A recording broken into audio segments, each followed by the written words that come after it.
I'm not a Palestinian. I'm a Jewish refugee from an Arab country. I am here to tell you our story. It is a rich and beautiful story. Exile and freedom. It's a story of oppression and recovery. It is the very essence of a Jewish life. Yet today, there's hardly a trace of us left. Our synagogues are gathering dust in Aleppo, in Baghdad, in Cairo, and Casablanca. Our Sefer Torahs, sacred as they are, were either burnt or stolen. Some of them may have survived, and we are trying desperately to get them back. Our hospitals and community centers have been taken away by the government. Our bank accounts were frozen. Our businesses confiscated. Our dignity and honor were taken away from us. Our cemeteries were vandalized. The alabaster and marble headings were stolen by the local Arabs.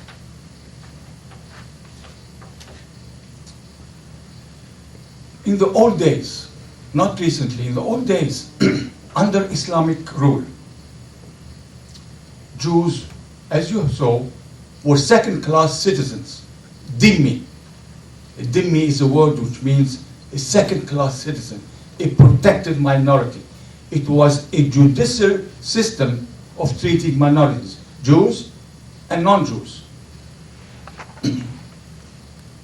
For example, a Jew at that time could not ride a horse because he would be taller than the Muslim. Or if a Jew was walking in the street and came across a Muslim, he would have to bow down. These and other indignant behavior were put on the Jews, forced on them. One of the worst was the jizya, the tax. There was a special tax imposed on the Jews at that time. Does this remind you of something? Does this remind you of the mafia and the thugs who came to extort money from the restaurants and establishments? That's exactly what they did. They would tell us, if you don't give us money, we will kill you. And this jizya was given in a very humiliating way. What would happen is that the Jew, at that time with a beard, would approach the tax collector. He would approach the tax collector, bow down. The tax collector would pull on his beard, take the money, and hit him on the back of the neck for good measure. This was one way they treated the Jews, especially in countries like Yemen. Not every Arab country treated its Jews in this manner. And we must be very careful not to paint all the Arab countries with one brush. Some Arab countries whose rulers were more benevolent allowed its Jews to grow and progress at certain times. But there is a horrible myth floating around in intellectual circles and among professors that Jews and Muslims lived happily ever after in a paradise setting in Andalusia, in Spain and North Africa. This is a gross distortion of history. In actual fact, during these centuries, between the 8th and the 12th centuries, many Jews were slaughtered by the Muslims in Spain, especially by the virulent anti-Semites, Almohads, the Arabs there. So you have to be very careful. In other cases, some Jews in Egypt did not go through the pogroms and the slaughters, as in other countries, in Iraq, for example. We are the forgotten refugees. This story serves to honor all the Jews of all different places. We are Jews from the east. We are Mizrahim. We are Sephardic Jews from southern Spain. We do not have blonde hair or blue eyes like the Ashkenazis. Our names are not Hein or Goldstein, but we are one people, one family, under put together to protect Judaism and Israel. That is one part of the story, to bring us together, because you have no idea how many times in my travels across America, at Hillel and across American campuses, at big universities, community centers, people don't know our stories because on Sunday school they did not teach them the Jews of the Arab world. They taught them only the Jews of Europe. So young people grow up thinking that Abraham and Sarah were born in Europe. It's funny, but so when they hear my talk, they come back to me and tell me after my talk with tears in their eyes, "I'm sorry, Joe, we did not know." When I go around and tell my story, I'm so pleased that people now know. We are the forgotten Jews. When I lived in Egypt, it was in the early 40s, late 30s and early 40s. This was a time when there were Greeks, Armenians, Italians, French, British, Turks, multi-ethnic population. We all got together well, Muslim, Jew, and Christian. There was hardly any anti-Semitism. And if there was, it wasn't institutionalized. There was, of course, anti-Semitism. And we had to be very careful if you walked in the streets and some thug came and told you, "Yahudi ibn Kalb, you Jew, you son of a dog," and they'd beat you up. But there wasn't much of that until Arab nationalism started growing stronger, and the Muslim Brotherhood, whose roots are in Egypt, in 1929, that's when they started. Arab nationalism, Muslim fundamentalism, and Nazism, all at the same time, came to enlighten the Arabs to fight and to be against us. At the same time, there was Jewish nationalism, which we all know is called Zionism, and both of these were in conflict. And so when Israel became an independent state, it was the end for us. Everything came to a boil. Every single year, in Cairo, in Baghdad, in Syria, in Libya, bombs exploded in the Jewish parts of Cairo. And many were killed and wounded. A company law was passed in Cairo, in Egypt, which should put its quota on the number of Jews working in some companies. Another law was passed which said that all Jews are Zionists, which meant that every Jew was criminalized, just like in Nazi Hamburg. We became criminals. No justice, no trial, no jury. You are born a Jew, you are a criminal, and you will go to jail. Many Zionists were put in jail or were hanged. Some were kicked out. Some escaped from Egypt all the way down to South Africa. Others went to Palestine, where the British were in control. It was like hell in Dante's Inferno. I was 12 years old in 1948 when the Arab became more important. Its leader, Hassan Pasha, said in front of the Arab League and the United Nations, "This will be a war of extermination that will be likened to the Mongolian massacre and the Great." One day after that, more than 5 Arab countries, plus the Mufti of Jerusalem in Palestine, attacked the new state. They lost the war, And now they blame us and themselves the victims. What a distortion of history. We in the Arab world, the nearly Jews in 9 Arab countries and Iran, were subjected to a lot of harassment and mistreatment. And this is what in 2001, I was so tired of hearing the news. Virtually every news station talk about the Palestinian things. I said to myself, who is fighting my civil and human rights? I too lost ours and businesses. We too were treated badly.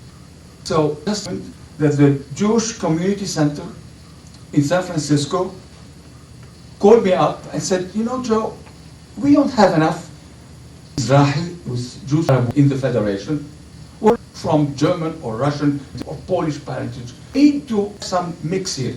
We need to use. I said, we have. And as we started this organization called Jimena, Jews indigenous to the Middle East and North Africa. In 2001, I gave one talk. Last year, we gave more than 70. We have more than 3,000 people on our mailing list. We go around telling our story. Tell us, why are you telling your story? We tell them, because we want this and we want redress. No, we don't want our money back. That's what we're saying. We're saying we want justice. We want the Arab governments to tell us, sorry, we did that to you. But I tell you what happened. I invited the Egyptian ambassador to come to San Francisco to talk to the leadership of the Jewish community. We sat down, had a discussion on the Middle East, and then I asked, which government apologized for what it did to its Jews? And he stood up, never. The end of the story. The head of the ADL, Jonathan Bernstein, was in the room, and he said to the ambassador, Egypt now publishes many anti-Semitic tracts. They show TV programs of the most virulent anti-Semitic kind. Here is a folder with several examples of cartoons and articles in the Egyptian press on anti-Semitism. He took it and with disdain threw it back to Jonathan and said, you people are too insecure. We've had our butt kicked for 2,000 years, and he tells us we're insecure. And you know something? To the shame, San Francisco Jewish Community Relations Council and Federation just stood there silently. And to my silent. The reason I was silent, because Nabil Fahmy was our guest. And we did not want to be rude. Can you imagine if we were his guests, what he would have done to us? He would have been rude to us, because these people are ashamed. I will read you this little paragraph. There's a book called Locked Doors, the story of Jewish property seized by the Arab countries. Itamar Levin. I was only 9 years old, relates Levana Vital, but even then I understood we were left without any income and that my uncle had been put in jail. With a child's sensibilities, I understood that our lives were about to change and that nothing would be the same again.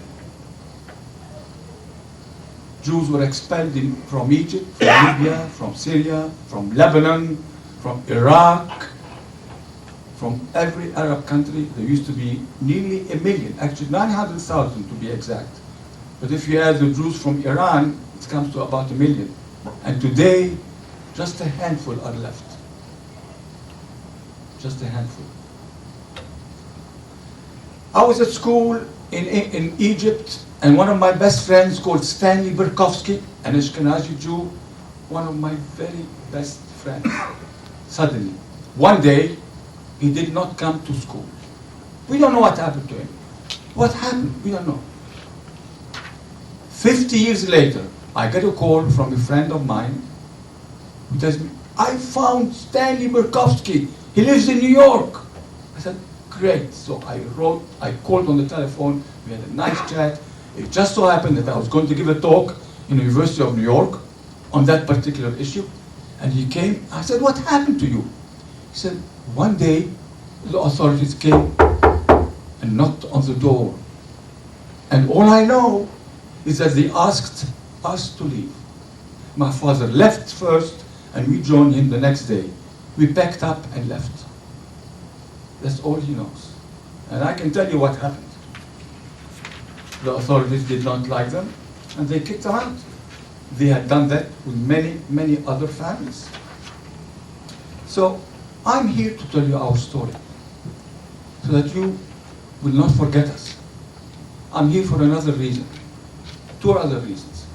We have among us someone whose parents were born in Iraq. I've asked her to document her story. So what I'm doing, I'm going around America and asking any Jew who lived in an Arab country to document the story, to write it down, see what happened to them, why did they leave, how did they live, what kind of family they had. Just in a sense, a showa, our own showa. I'm doing that. It's very hard to find Mizrahis in America. Most of them live in Israel. But I'm finding here and there some of them. And they're documenting their stories. Sometimes with difficulty, because they tell me, we don't want to hear about the past. It's over, it's dead, it's forgotten. Leave us alone. And I respect them, I leave them. Now there's another reason I'm here. We are trying to pass through Congress two resolutions. Very simple resolutions. They both say, Congress and the Senate, by the way. There's a resolution saying, if any member of the American government in the Senate or the Congress or in the State Department or in the White House mentions the Palestinian refugees, they should also mention the Jewish refugees. Because it's one conflict which created two sets of refugees. We're trying to pass that resolution. And what we have, I asked Nancy to give you cards, and all we need from you is just your name and address on the top. And we will take care of everything else.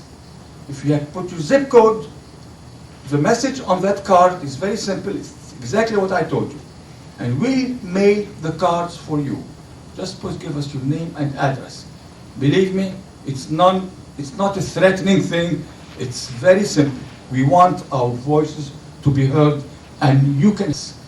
And we're trying to lobby Congress to do this for us. You are looking at the last generation of an Egyptian Jew, of a Jew from an Arab country. A 2,500-year-old culture and heritage has been decimated. We have become a shadow of history. I don't want to be forgotten anymore. I don't want my grandfather's grave to be forgotten.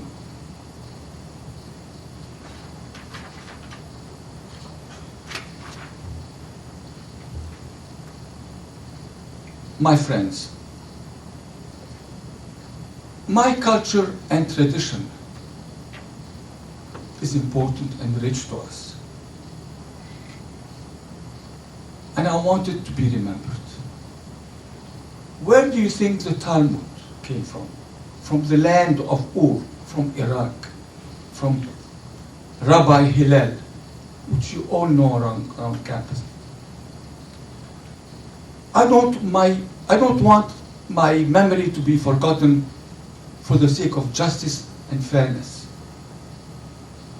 And I refuse to be forgotten by the international community, especially the United Nations, which passed a resolution way back in 1948 saying de facto that Jewish refugees from the Middle East should be recognized as refugees just like the Palestinians.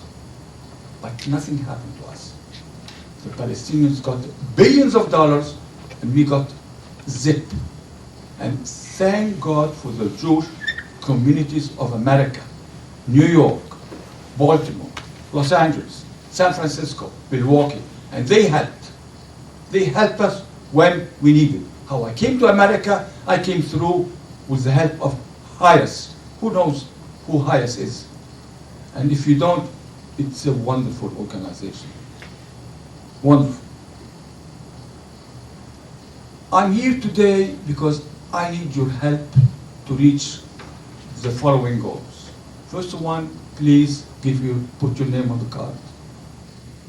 Secondly, if you know anyone who is born in the Arab world, refer them to us, a Jew from the Arab world. Refer them to us. Thirdly, I urge you, do not forget us. And the way you do this is if you happen to read an article in the newspaper where there is bias, write a letter saying you spoke about the Palestinians. How about the Jews who were kicked out of the Arab world? They also deserve some mention.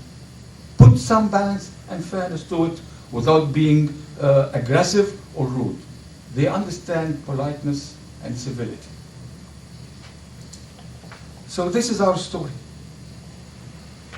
I hope you've learned something, and I hope you remember this. Thank you very much.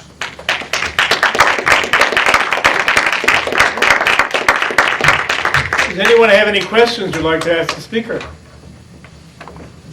Any questions at all? Yes. Go ahead. Can I have the microphone for a second, perhaps? I don't know if people will be able to hear me. Here you are. The question. I know that one of the things that was said about the riots and things that happened after World War II, that it was a lot the fault of Zionism. I mean, this was, one of that Jews and Arabs, Jews in the Arab world had great, peaceful life before Zionism came along.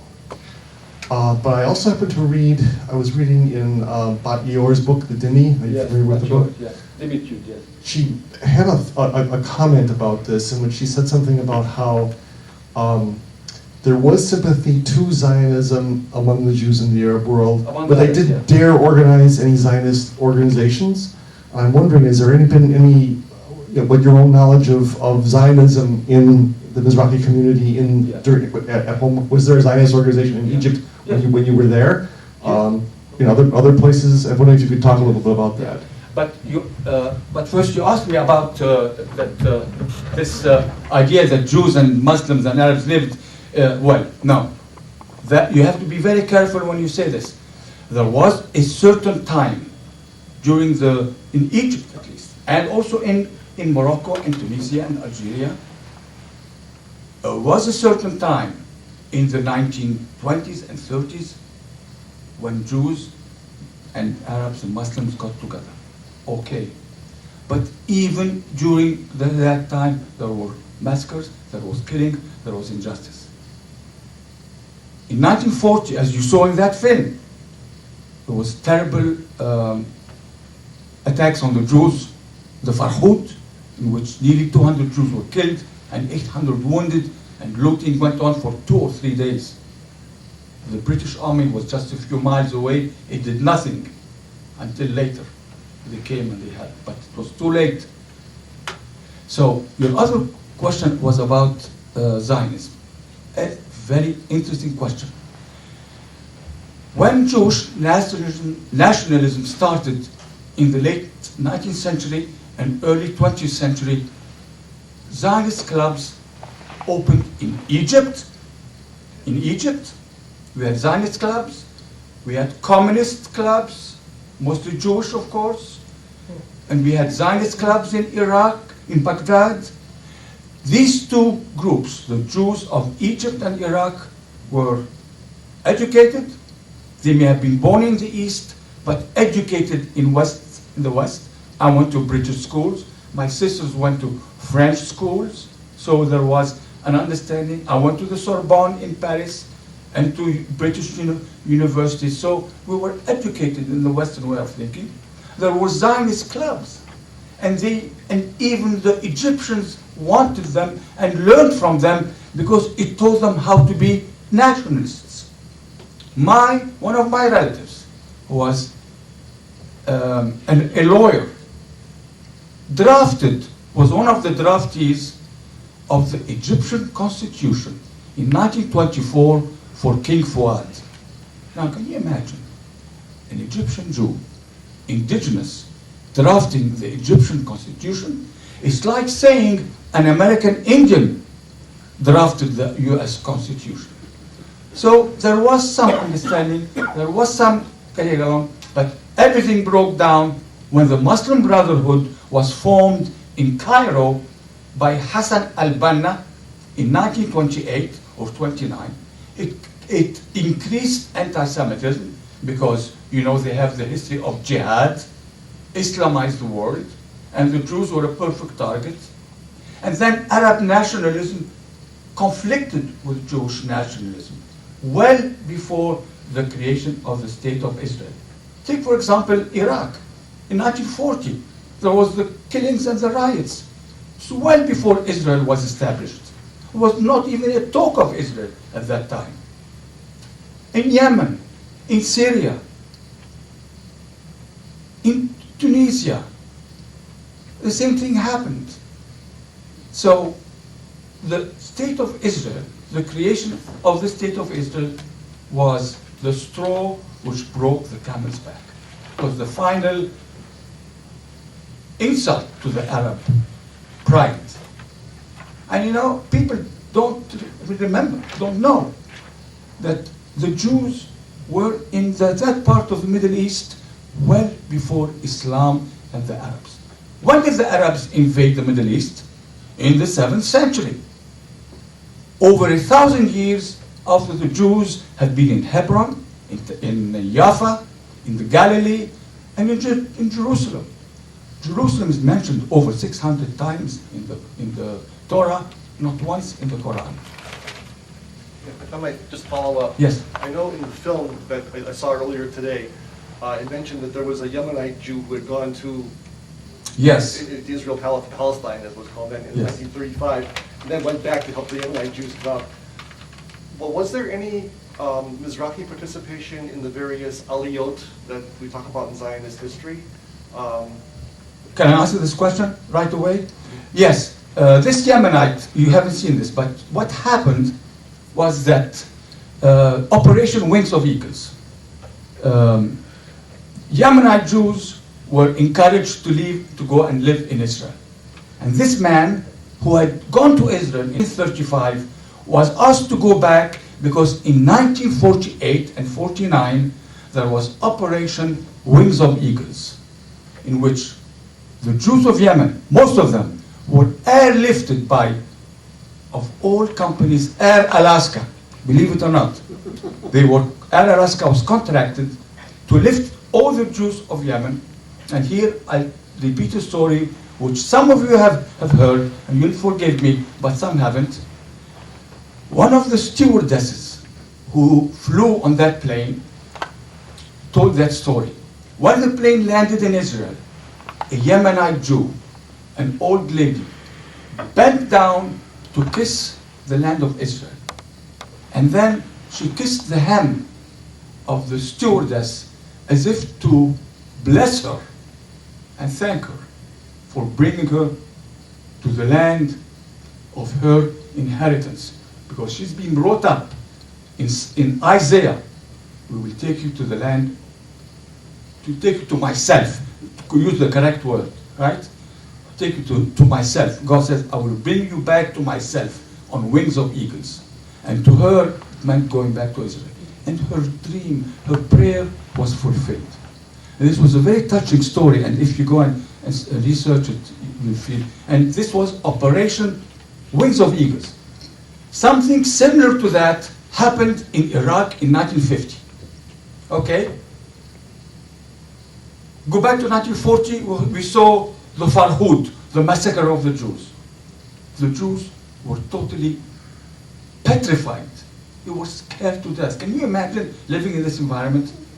Second World War. So, in 1950, the Iraqi government decided to kick them all out, to give them permission to leave so long as they reneged on their Iraqi citizenship and left their property. They didn't think many Jews would accept that offer. They were astounded. In the first month, 40,000 Jews of the 130,000 Iraqi signed up. Second month, went up to 90,000. So Israel also had a program where these planes would take them and fly them to Cyprus, because Iraq did not recognize the state of Israel, did not even sign it wasn't even a peace treaty, it was a cessation of hostilities after 1948. So they sent them to Cyprus, and from Cyprus they flew into Lod airport.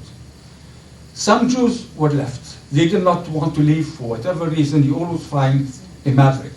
You know, the exception proves the rule. And you saw that lady in the beginning saying, well, I guess you didn't see the whole story. She mentioned her father, who finally died there. He didn't leave, and he died.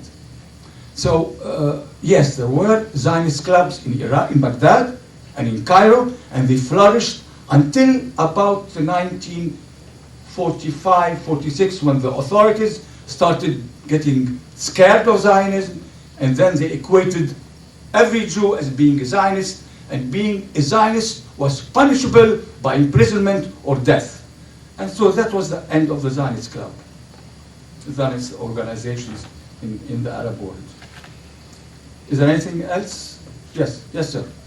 You just mentioned the Jews from Yemen. I just wanted to let you know that my son-in-law's parents, my son-in-law was born in Israel. His parents came from Yemen in 1935. Mazel Tov, he was one of the very early ones. You know what it means to go from Yemen to Israel? 9 months in Aden waiting for a ship. And you know what it means today to go from Darfur to Israel on foot through an Arab? They didn't stop in an Arab country. They went all the way to Israel. These are Muslim Africans, Sudanese. And this is so difficult to understand for some people. Yes, sir. Yes, Do you ma'am. speak in London anymore on these subjects? Have you been there recently to speak? And what is the reaction to you? The question is, have I been to London to speak? No, because in London they have a very vocal group of Iraqi Jews. And they're very active, and they show the film, and they show another film by a French-Algerian Jew called Pierre Rehov about the second Exodus. And, you know, I remember, no, I haven't been to London, but they have a very strong group, and they're very active and very vocal. See, I remember Passover very well, but I never thought that by a cruel twist of irony, we would have to go through our second Exodus ourselves. And I prepared a special prayer, which I sent to all my friends in England and France and in Chile and in Canada. It's a very short prayer which you say before the Haggadah. It says, thank you, God, for allowing us to escape during this second Exodus. That's what it is. It's a simple prayer. Because people remember the first Exodus, but we went through a second Exodus. And it was even more brutal than the first, because in the first one, we were able to take all our silver and gold with us. And we did that voluntarily. But in the second Exodus, we did it involuntarily. They kicked us out. Even though we committed no crimes, we did not break any laws.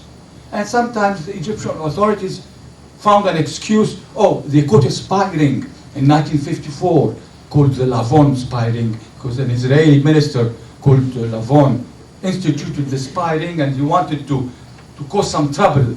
And they caught them. They did nothing. They didn't kill anyone. They didn't hurt anyone. They hanged two of them. One of them, my relative, Dr. Moshe Marzouk. They didn't hurt anyone, but they were Zionist spies. So they killed two. The rest they put in jail until in 1967, or later on, they agreed to exchange one of them for 1,000 Egyptian prisoners. So it's a very complex tale, and you have to know about it to have lived under Arab Islamic rule to understand their culture, the way they think. In the West, we still are trying to understand them. We still think that they are truthful in what they're saying, or are straight arrows, Because we in the Western world sign deals and we believe each other, but in that part of the world, it doesn't mean a thing. Tell you today we're going to do this, tomorrow they change their mind. Arafat would say in front of the media, the Western world, yes, we want peace, and so on. And the next day, on Arabic TV, and I understand it, he would say, kill the Jews, kill the Israelis, we'll never have peace, we want Jerusalem, we want Tel Aviv. That's it. And it's very hard for us in the Western world to understand this. It's practically schizophrenic. And if we don't understand the people we are dealing with, we'll never be able to come to grips with the realities. It's very, very difficult. And here I am trying to tell our story. Yes? What do you think of the present Israeli policy in negotiating with Abbas and Hamas? What do I think of the present Israeli policy of negotiating with Hamas? I didn't know they were negotiating with Hamas, but I'm not really qualified to talk about that. I came here to tell my story. All I can say is Gesundheit. You understand what Gesundheit means?